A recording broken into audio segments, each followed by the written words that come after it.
어후, 녹화 프로그램에 문제가 생겨서 동영상을 올렸는데 두 번 다 녹음이 안 되었더라고요. 그래서 지금 세 번째 녹화 중입니다.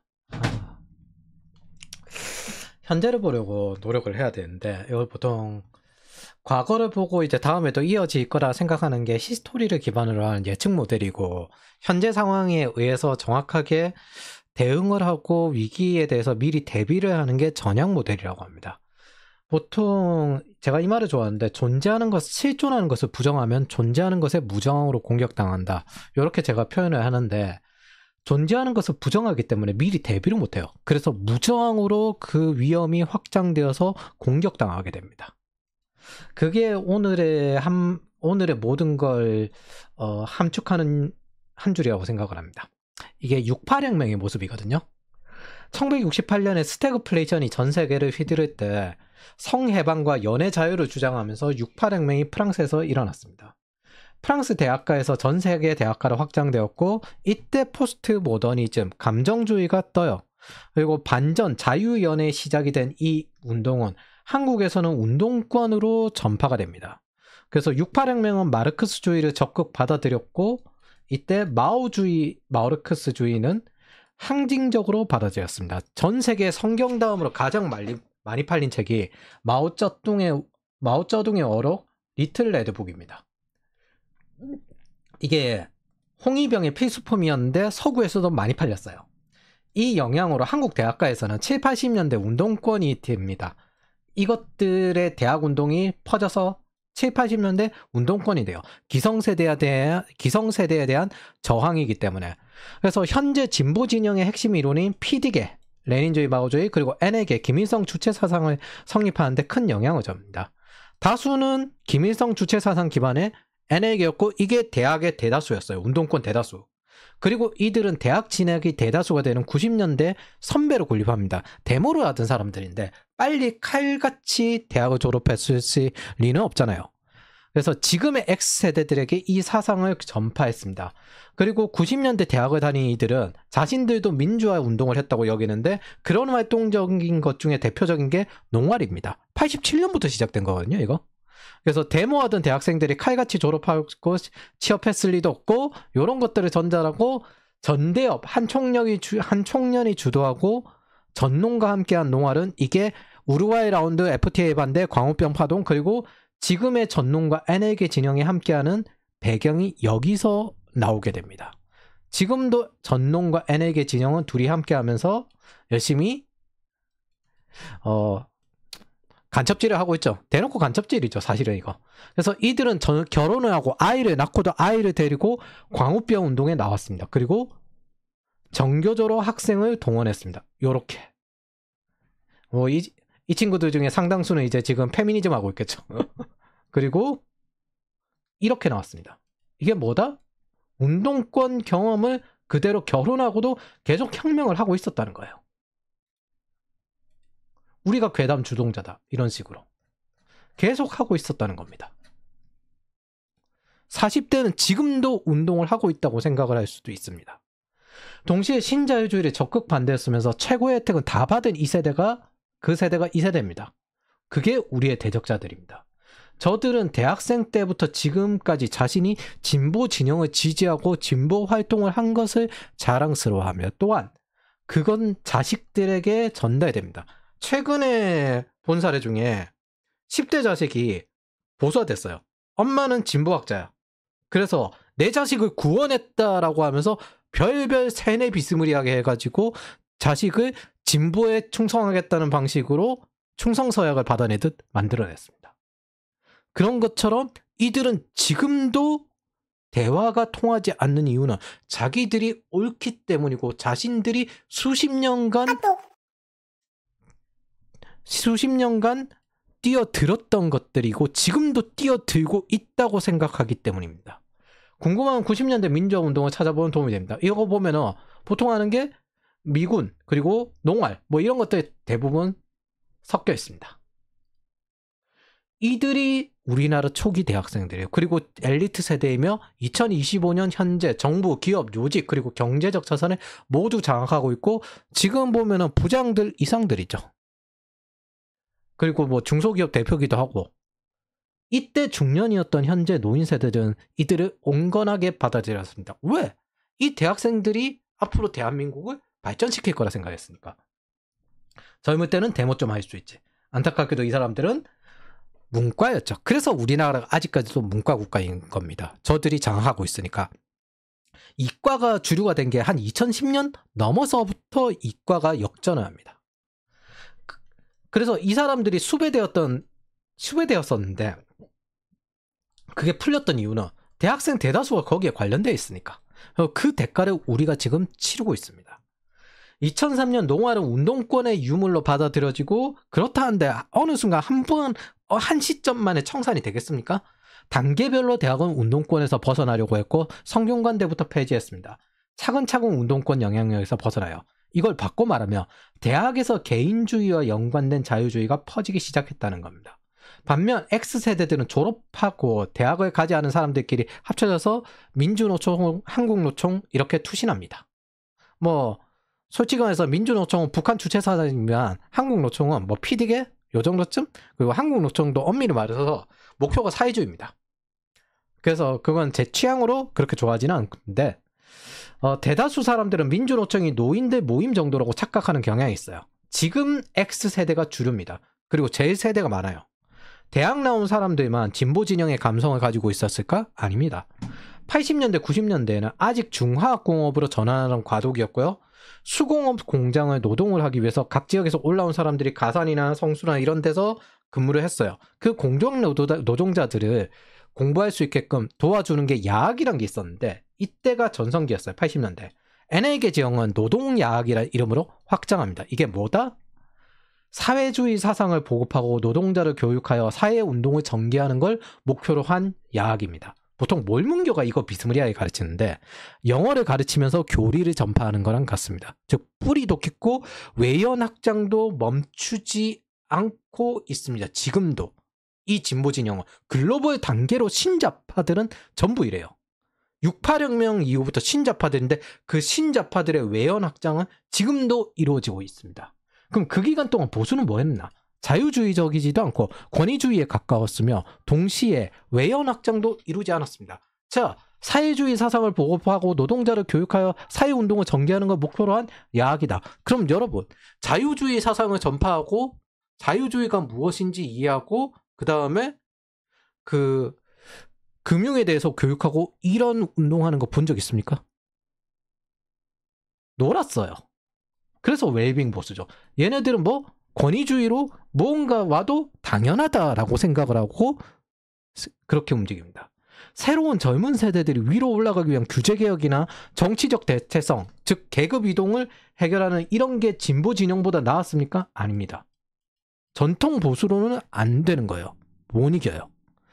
이 사람들은 외연 확장을 하려고 하지도 않았고 그저 우리는 옳고 당연하다는 식으로 오만하게 군림하려고 했고, 그걸 우리는 옳고 당연하다는 다른 방식으로 있는 것, 그리고 수십 년간 쌓여온 게 지금 진보 진영입니다. 그렇게 현실을 부정한 게 이들입니다. 그래서 무저항으로 올라오게끔 방치된 게 지금이에요. 그 대표적인 사례가 성남의 IT 단지가 모인 건데, 네이버의 메일, 카카오의 카카오톡 이런 것들 방통위의 규제도 있지만 메일을 통해서 성인물이 왔다 간다, 이걸 방치한다. 그래서 강남경찰서 맨날 부릅니다. 맨날 부르는데 그때 성남경찰서로 가면 변호사가 오도록 허용해줘요. 그렇게 하면 일을 할 수가 있어요. 그것도 부족해서 의장이라는 이상한 제도를 주고 대표를 따로 둡니다. 뭐 이런 규제를 한 것들 적극적으로 공격한 거 보수 진영입니다. 보수 진영은 IT 경제 분야의 영향력을 줄이면서 상당수 IT 분야들, 그리고 지금 IT 노조들 전부 민주노총에 들어가 있죠. 자, MZ세대들은 너무 약해서 6.8혁명과 같은 새로운 혁명을 못해 라고 하는 게 이전부터 하던 말이었습니다. 동력여대권으로 비판도 많긴 한데, 사실 저 운동권의 86세대들이나 저런 것들 보면 원래 저런 식으로 기성세대에 저항해서 혁명이 일어나는 거는 보통 법은 조까 라고 하면서 일어납니다. 그런데 MZ세대들은 범죄율이 낮아요. 준법 정성이 상당히 높아요. 근데 저 그 X세대랑 86세대의 특징이 있습니다. 우리나라 40, 50대 특징이거든요. 우리나라 40, 50대들은 유달리 범죄율이 높습니다. 정확히 따지면 원래 18세쯤에 범죄율이 제일 높아서 범죄율이 점점 떨어지는데 이 세대들은 그냥 따라 올라가요. 그 범죄율이 그냥 그대로 가요. 그렇게 범죄율이 높습니다. 그래서 왜 그런가 하다가 인구가 많아서 경쟁이 많구나. 그렇기 때문에 경쟁을 줄여야 되겠다 하면서 좌파적으로 재해석하고 지금 현재 세상이 만들어진 게 지금 상태입니다. 그리고 범죄율이 많잖아요. 그러니까 미국이 엄벌주의니까 거기에 반대하는 사람들이니까 교화주의를 적극적으로 추구하면서 여러 가지 법체계도 교화주의 방식으로 갑니다. 이거 바꿔 말하면 있잖아요. 40대, 50대가 사실 문과들, 대학생이기도 한데 문과들도 많아서 폭력 범죄 이런 것보다 금융범죄나 사기범죄 이런 거 좀 많이 해칩니다. 그래서 이런 MZ들의 정치적 관심들은 최근에 급증했는데 저는 이런 걸 긍정적으로 보고 있습니다. 우리는 자유를 지키려고 움직이는 거에 굉장히 긍정적으로 보고 있습니다. 그리고 진보 기성세대 진영에서 언론 장악, 행정, 사법 조직의 정치적 중립성 훼손, X세대, 86세대들의 내편 편향에 대해서 저항하는 것, 무저항으로 두지 않는 것, 방치하지 않는 것, 그런 게 가장 긍정적입니다. 권력을 견제하게 됩니다. 우리 세대는 약하지 않다는 걸 이제 하나하나 증명해 나갈 겁니다.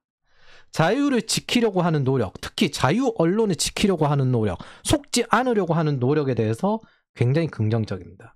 예를 들어 서부지법 폭력 사태에 대해서는 사실 우려스러운 면이 있습니다. 첫 번째는 긍정적이면서는 너무 좌파적이에요. 이게 감정주의적이기도 하지만은 가짜 뉴스 선관위에서 99명 이거 체포됐다 그러면서 유튜브에서 띄워요. 그거에서 아닌 그만 이런 방식이 전형적으로 좌파식이잖아요. 이런 것들이 우려스럽습니다. 그래서 동시에 JTBC가 바로 또 그 옆에 따라가면서 찍으면 이것도 조작인데 툭 까놓고 말해가지고 민주노총 시위에 조선일보 기자가 옆에 무기까지 휘두르는 거 옆에서 취재한다? 그거 방치 안 해둡니다. 민주노총 시위 가면 그 조선일보는 아예 취재도 못하고요. 여기자도 때려요. 기자 경험이 있으신 분들 다 알 겁니다. 이 사람이 기자라는 이야기인데 기자가 조작인지 모르겠으나 확정된 건 JTBC가 주장한 극우 유튜버 밀어 하던 극우 유튜버라고 보도했던 게 이재명 지지자였다는 겁니다. 그러니까 프락치는 이미 충분히 다 들어와 있어요. 이런 방식들이 굉장히 여기에 선동되고 이런 것들이 유달리 좌파스럽습니다. 자유주의자는 자유주의자만의 특정 방식이 있거든요. 저 전체주의를 싸그리 죽여버리는 그런 전략들에 대해서 다음 편쯤에 이야기를 할 겁니다. 일단 여기에 관해서 한번 이야기해보죠. 그런데 그렇다 치더라도 여기에 관해서 한번 이야기해보죠. 5.18은 총까지 들었는데 민주화운동이에요. 민주노총과 한국노총은 여러 폭력 사태와 정글도로 도심에서 휘두르고도 노동 탄압을 받았다고 이야기합니다. 이게 전형적인 시위 방식이에요. 이게 전농 시위 방식이거든요. 전농은 죽창으로 유명하고요. 이런 거 옛날엔 총도 만들었죠. 그리고 한국노총은 최근에 정글도까지 들어서 도시 한가운데 정글도 든 거 처음 봤습니다. 정글도까지 들었습니다. 그리고 이걸 가지고 뭐라고 했냐? 민주당에서는 공권력 남용 폭주 시작이다 하면서 노동 탄압의 노골적이다 이렇게 이야기하고 지금도 국회에서 이야기하고 있습니다. 자, 저거는 정당한 시위고 이건 폭력 사태다. 자, 여기서 한 가지 더 해보죠. 대진현은 최근에 미국 대사관 기습 시위를 했고요. 정청래는 과거에 미국 대사관 사제폭탄 테러를 하고 있으나 지금 현재 한 자리 차지하고 있죠. 정치 구도에 대해서 정확히 이해합시다. 정치적으로 이기면 이건 역사에 기록되는 혁명이 되고 정치적으로 지면 내랑 동조자가 됩니다. 그리고 이건 정치적으로 이기면서 역사에 기록해야 됩니다. 이 정치적인 승리는 단기적인 승리를 이야기하는 게 아니에요. 글로벌적으로는 6.8혁명부터 이어온 거대 담론과 기성세대를 상대해야 되고 한국 안에서는 80년대부터 쉼없이 외연 확장을 한 초기 대학 엘리트, 여러분들의 부모일 수도 있으며 교수이고 상사, 이 사람들이 장악한 조직들을 모두 이기려고 해야 합니다. 인터내셔널이라는 마르크스주의잖아요. 최근에는. 그게 제1 인터내셔널, 제2 인터내셔널, 제3 인터내셔널, 제4 인터내셔널. 인터내셔널이라는 국제연대는 일상적입니다. 그리고 이게 진보가 최초예요. 국제적으로 연대해가지고 혁명을 일으키고 사회주의화를 위해서 노력하는 것. 즉 우리는 저 신자파 국제 세력을 상대하고 그거에 한국 지사를 상대한다. 이렇게 생각을 하시면 됩니다. 정치적인 중립성을 잃어버린 카르텔을 보면요. 판사에는 우리법 연구회, 경찰 조직에는 경찰인 직장 협의회, 광우병 때부터 이젠 페미니즘 교육까지 하는 정교조, 네이버 카카오, 게임 회사인 3M과 스마일게이트까지 장악한 민주노총, 반정부 활동가라면서 정부 돈을 받는 각종 시민단체와 이걸 지원하는 참여연대, 그리고 진보 국회의원 육성 과정이 된 민변, 재정위기에 빠져서 어떻게든 정부 돈이 필요한 언론, KBS, MBC, JTBC, 한겨레, 경향, 테러까지 옹호하는 트로츠키주의까지 확장되고 이쪽 노동자 연대거든요. 이 제4 인터내셔널, 이쪽이 팔레스타인을 주로 연도하는데 마르크스주의 단체들 등등등입니다. 이런 것들 전부 참여하는 것도 민변 달려두고 시민단체 달려두고 그런 거예요. 모르고 받아들였으나 이제는 감히 알려고 하는 우리 세대들은 앞으로 제가 제안할 게 도움이 될 겁니다. 더욱더 알려고 하십시오. 정치를 방치하지 마십시오. 크로스체크를 하라는 겁니다. 저라고 100% 오를 수 없어요. 단순히 근데 보통 사람들이 받아들이는 방식이 뭐냐면 친구가 말했기에, 선배가 말했기에 그런 식으로 받아들입니다. 언론에서 키워드 하나 둘 두고 사실 바쁘면은 언론에서 계엄령 떴네, 계엄령 이 하나 듣고 나쁘구나 이런 식으로 넘어가잖아요. 이렇게 넘기지 말자는 겁니다. 이게 계몽이에요. 현실을 보려고 하는 것. 그래서 계몽이라는 게 기본적으로 빛을 밝힌다라는 개념입니다. 정치란 건 지배자를 뽑는 것이고 그 지배자가 되는 것은 저런 하위 구조, 이렇게 장기적으로 장악한 하위 구조가 있었기 때문에 존재하는 겁니다. 여기 보면 검찰은 없거든요. 검찰은 왜 없을까요?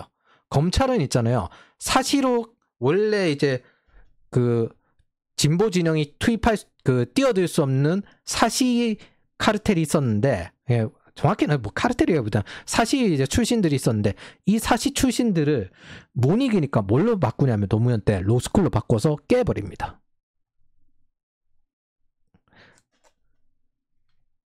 그게 로스쿨이 만들어진 이유예요. 그걸 깰라고. 그래서 MZ세대들은 너무 약해서 6.8혁명 같은 새로운 혁명 못해. 너네들은 너무 준법적이라서 이건 시작점입니다. 그리고 우린 나약하지 않다는 걸 증명했습니다. 그런데 제가 하고 싶은 말은 이거예요. 자, 68년대부터 쭉 글로벌로 이어져 와서 70년대부터 지금까지 이어져 온 무려 40년 넘는 그런 방식을 우리가 미러링을 해서 쫓아갈 수 있겠습니까? 못 쫓아갑니다. 절대 못 따라갑니다. 미러링으로 못 이겨요. 왜? 미러링을 하면은 저 사람들은 더 큰 자산을 가지고 있기 때문에 같은 비율로만 해도 훨씬 더 앞서갈 겁니다. 같은 방식으로는 절대 이길 수 없습니다. 저들과 다른 방식으로 싸워야 됩니다. 약점을 물어뜯어야 돼요. 그런 것들이 전략이에요. 그래서 우리는 저들이 했던 것처럼 우리가 살아갈 세상을 만들어야 한다는 것만 같습니다. 저들이 만들어 놓은 세상에서 우리가 살아가는 게 아니라 우리가 살아가야 할 세상을 따로 만드는 겁니다. 국가란 건 그런 각자의 세계관의 결합들입니다. 그에 필요한 가치를 그래서 세워야 됩니다. 즉 철학 세계관입니다. 우리가 추구해야 될 가치관이에요. 그렇지 않으면 우리는 저 좌파들 이전의 시대로 돌아가는 것밖에 안 됩니다. 기껏 이겼다 한들 좌파들은 지금도 확장 중이에요. 그럼 저 사람들은 저 하위 구조를 더 확장해서 다시 한번 또 뒤집어 엎으면 그만이에요. 윗대가리 친다고 저거 없어져요? 안 없어져요. 오히려 계속 외연 확장해가지고 결국에는 아예 절대 이길 수 없는 그런 운영적인 상황이 일어나는 겁니다. 이거를 윗대가리 몇몇 가르치는데 윗대가리는 언제든 가르치울 수 있어요. 가르치우고 그 하위 구조만 탄탄하면 됩니다. 그래서 저들은 글로벌 68년 때부터 이어져 온 거대한 집합제고 한국에서는 70년대, 80년대부터 이어져 와 90년대에 최대 계층을 형성하고 이제 글로벌의 문제점, 노조 기반으로 노조 기반으로 확장해야 되는데 글로벌 신자파 입장에선 요즘 이직을 하고 이렇게 다니다 보니까 노조에 가입을 안 하네. 그래서 뭘 하냐면은 아랫세대의 신규 세대를 확장하기 위해서 페미니즘을 공략한 겁니다. 그게 글로벌 전략이에요. 그렇기 때문에 창국의 최대 세력이고 절대 단기적으로 이길 수 없습니다. 이 신자파의 전략은 하루아침에 만들어진 게 아닙니다. 그래서 우리는 전투 승리보다 전쟁 승리를 따라야 합니다. 왜? 이때까지 아무런 저항 없이 저렇게 확장을 할 수 있었기 때문에 저렇게 된 겁니다. 저 하위 구조들이 롤에서 오브젝트고 핵심 중간 목표들입니다. 항상 킬 따라가다가 그 게임은 지는 법이죠. 그래서 가치관을 먼저 세워야 됩니다. 제가 제안한 건 철학보다는 가치관과 전략, 그리고 장기적인 큰 성공을 추구하는 것임을 알아주길 바랍니다. 제가 전에 이 말한 적 있습니다. 정체성 정치는 절대 정체성으로 못 이깁니다. 먼저 구축해놨는데 거기서 싸워봐야 그걸로 못 이깁니다.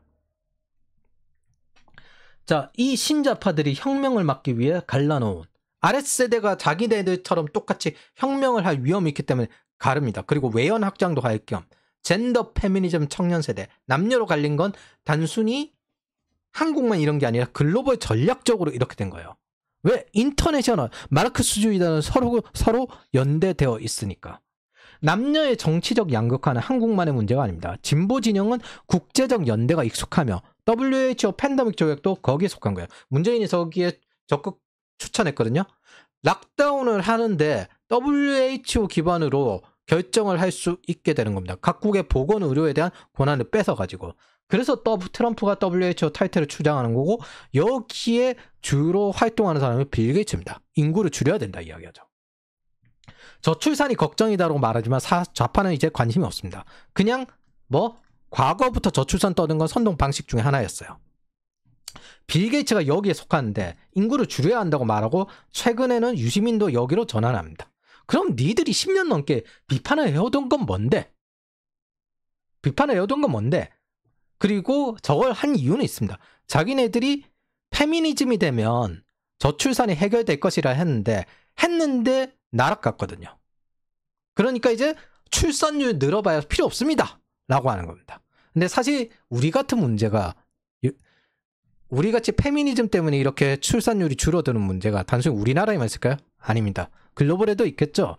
그러면은 뭐 하냐? 난민 받는 겁니다. 그리고 그 난민들 표를 받는 거예요.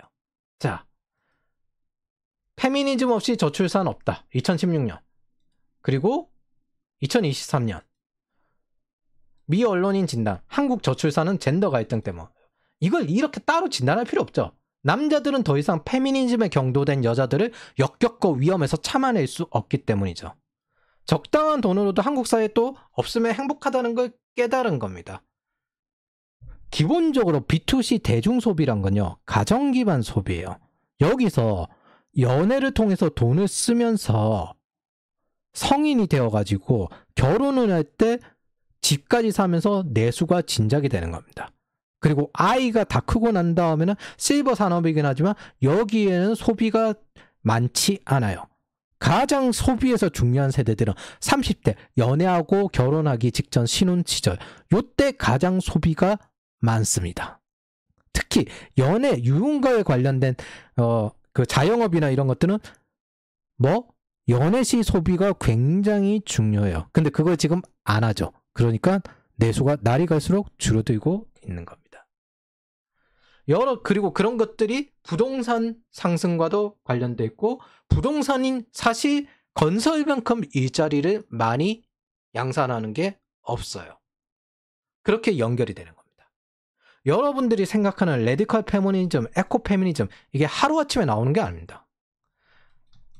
최근에 나온 게 아니라 2000년대 한 중반 이때쯤부터 쭉 나오던 거예요. 그래서 남녀가 갈라진 건 전 세계적 현상인데, 한국 전 세계적 현상인데, 사실 원인은 전 세계적 전략이었죠. 더 이상 노조에 가입하지 않으니까 페미니즘이란 걸로, 환경이란 걸로 공략을 한 거죠. 한국은 이미 다 알고 있을 테니까 미국과 최근에 아르헨티나 인플레이션을 해결하고 있는 밀레이를 봅시다. 트럼프 당선 시 미국 대선 보면 있잖아요. 30세, 44세 요 사이 유권자는 보면은 거의 뭐 대등합니다. 뭐 해리스가 좀 더 많긴 하지만 30대 미만 남성은 해리스 41%, 트럼프 57%, 남성 16% 격차. 30대 미만 여성은 해리스 59%, 트럼프 35%, 여성 24% 격차.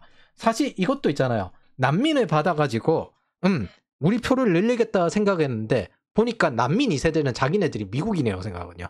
그래서 신규 난민 들어오는 거 싫어해요. 여기서 가장 크게 예상보다 달라진 거죠.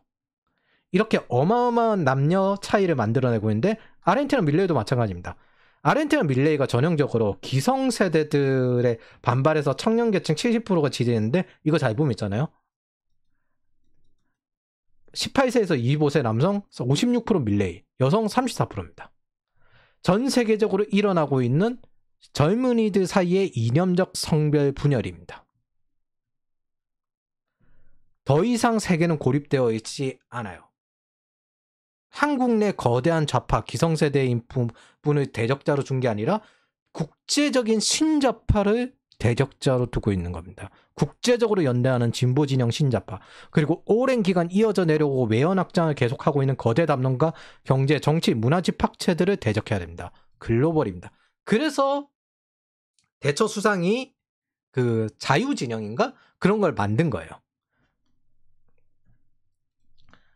자, 저는 사회주의를 싫어하지만 보수는 지지하지 않습니다. 말 그대로 자유를 지키는 좌파와 싸우기 때문에 일시적으로 표를 줄 수는 있어요. 하지만 웰빙 보수라 이름 지어진 전통적인 보수 정당들은 왜 이렇게 수동적인지 의문일 겁니다. 왜냐하면 이들의 감성과 지지 계층은 중화학공업 제조업에서 멈춰 있습니다. 그리고 여기를 메인으로 잡아서 3차 산업 이미 날려버렸죠. 이제 빅데이터 AI 나오는 4차 산업 이거 날려버렸죠. 3차 산업 서비스업 날려버렸죠. 인터넷 시즌에서 잡았어야지. 즉 계획경제 시절에서 멈춰있고 권위주의적이고 우리가 살아갈 시대에 맞지 않습니다. 그리고 이들이 과연 정말 자유를 지키는 사람들이었습니까? 저는 아니라고 보거든요. 그리고 미국 공화당도 마찬가지였죠. 미국을 보죠. 트럼프에게 공화당의 전통 보수자들은 어떤 식으로 대했을까? 자, 부시, 롬니, 해리스 지지 선언했습니다. 그런데 조지 부시 네오콘이거든요. 간단히 말하면 미국식 자유주의를 위해서는 전쟁도 불사해야 한다는 진영 사람입니다.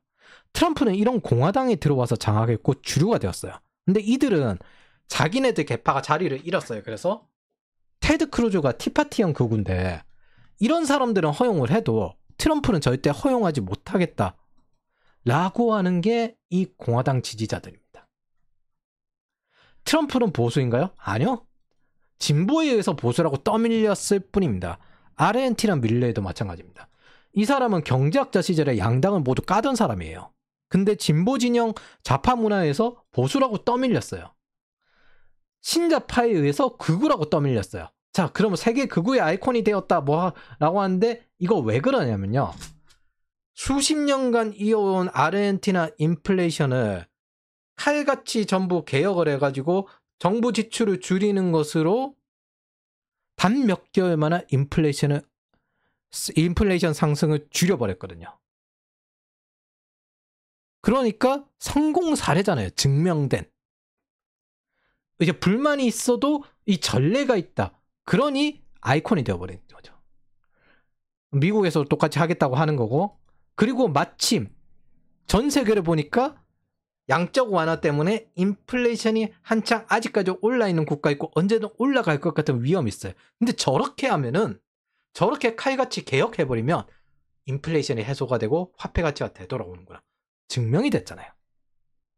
사실 이거 뻔히 말하던 통화주의 학파에서 말하던 내용이거든요. 그리고 우리는 바이든 플레이션이라고 하는 이유 뻔히 알잖아요. 바이든이 당선되려고 계속 돈 뿌려서 그렇잖아요. 그래서 이러한 현상에 관심 있다면 재밌는 거 공유합니다. 이거 각 사람들 저서를 요약한 거거든요. 그리고 이거는 조로건 인터뷰 요약한 거고. 자, 여기서 제가 가장 중요한 가치관을 제안합니다. 중요한 건 보수와 진보가 아니에요. 우리의 민주주의나 이런 집단주의, 이것들이 생긴 이유는 자유를 확대하기 위해서입니다. 그런데 전체주의는 자유를 없애기 위해서 존재합니다. 왜? 개인의 파편화를 반대하기 때문에. 그런 것들에 대해서는 상대 적에 대해서 좀 더 이해할 필요가 있어요. 이 다음 편에 저들의 사상에 대해서 좀 더 이해할 거고 비교할 겁니다. 한때 진보 진영은 권위주의 보수에 맞춰 자유일 수도 있어요. 우리가 자유를 수호하는 데 있어서 보수라고 이야기를 듣는다면 저는 보수할 겁니다. 보수할 겁니다. 그러나 지금의 진보 진영, 글로벌 신자파들은 인플레이션을 일으켰고 기성세대의 배부름을 국가부채로 충족시켜줬고 그 국가부채는 우리에게 떠넘겼습니다. 그리고 그건 우리나라도 마찬가지입니다. 우리의 황금기는 많이 파괴되었고 정치적 대체성으로 계급 이동의 길은 막혔고 우리의 자유는 저들에 의해서 무너지고 있습니다. 저들의 세계에 의해서 우리는 피를 빨리고 있습니다. 저들의 배부름을 위해서 우리의 미래의 노동력을 소모되고 있습니다. 그렇다면 우리가 미래에 자유롭게 써야 될 여러 가지 자금은 저들의 편안함과 배부름을 위해서 쓰이고 있는 겁니다. 그래서 우리는 우리의 세계를 만들려고 해야 합니다. 그 가치관과 세계관의 철학을 정립을 해야 돼요. 그렇게 우리 주변에 왜 이런 일이 일어나고 있는지 알려고 해야 됩니다. 주도 면밀해야 돼요. 왜? 저들은 굉장히 큰 괴물들입니다. 그리고 굉장히 숫자도 많고요. 쉬지 않고 외연 확장을 합니다. 다시 반복하지만 우리는 우리가 살아갈 세상을 만들어야 되고 그에 필요한 가치부터 먼저 세워야 한다. 모든 일을 할 때는 가치부터 세워야 돼요. 그래서 저들이 만든 세상에는 계속 살아갈 수가 없습니다. 그러지 않으면 우리는 저들의 세계를 유지하기 위해서 소모되는 노예가 될 겁니다. 이제는 정치에 깊은 관심을 가지게 되었고 우리 지배자들이 어떤 식으로 만들어진지 알게 되었고 저와 같이 자유를 중시하게 된 우리 세대들의 동반자들에게 제안하는 글들이 될 겁니다. 같은 미러링으로서 경쟁해봐야 우리는 질 수밖에 없습니다. 우리는 우리가 살아가 세상을 만드는 메타를 위한 것이어야 됩니다. 시간이 걸리더라도 확실하게 이기는 걸 해야 돼요. 이기는 승리를 해야 돼요. 저런 구조들이 있는데 위에 대가리 몇 번 쳤다고 달라질 것 같습니까? 그 안에서 우리가 일시적으로 섰지만 더 확장해가지고 절대 처지지 않을 정도의 구조를 만들어야 되겠구나. 그런 식으로 확장을 하지. 이런 식으로 자기들 내 편 편향을 하면서 모든 요직을 장악해 있는데 그렇게 쉽게 될 것 같습니까? 절대 쉽지 않습니다. 평생을 싸워야 될 겁니다. 그러니까 이기고 시작을 하십시오. 킬이 아니라 운영을 택하고 장기적으로 승리가 보장된 곳으로 가야 되는 겁니다. 그건 인내심이 필요하고 축적이 필요하고 힘을 계속 특권을 이용해서 시야를 잡듯이 계속 확장시켜 나가야 됩니다. 제가 제안하는 것은 철학보다는 전략이라고 받아들여지기 바랍니다. 키를 택하면 게임을 항상 택하는 거예요. 지는 거예요. 저 역시 여기에 뛰어드는 아직은 약수한 한 인간이고 성장하는 인간일 뿐입니다. 그래서 존재하는 것을 부정하면 존재하는 것에 대해서 무저항으로 공격당하는데 여러분은 더 이상 무저항이 아닙니다. 글로벌 신자파가 외연 확장을 어떻게 하려고 했던 건지 그런 것들 알려하지 않았고 그 반대편이 무저항이었기 때문에 페미니즘은 여기까지 확장될 수 있었던 겁니다. 자, 지금은 기성세대가 살아온 세상이 아니에요. 우리가 살아갈 세상을 만드는 시작점입니다. 그렇게 되어야 합니다. 정리를 대충 했는데 제 목표 중 하나는 우리는 더 이상 무저항이 아니며 제 목표 중 하나는 여러분들을 절대 저들보다 가난하지 않게 만드는 게 첫 번째, 두 번째는 나아가 더 뛰어난 자로 만드는 게 두 번째입니다. 그러니까 되든 안 되든 도전해 보십시오. Try your best.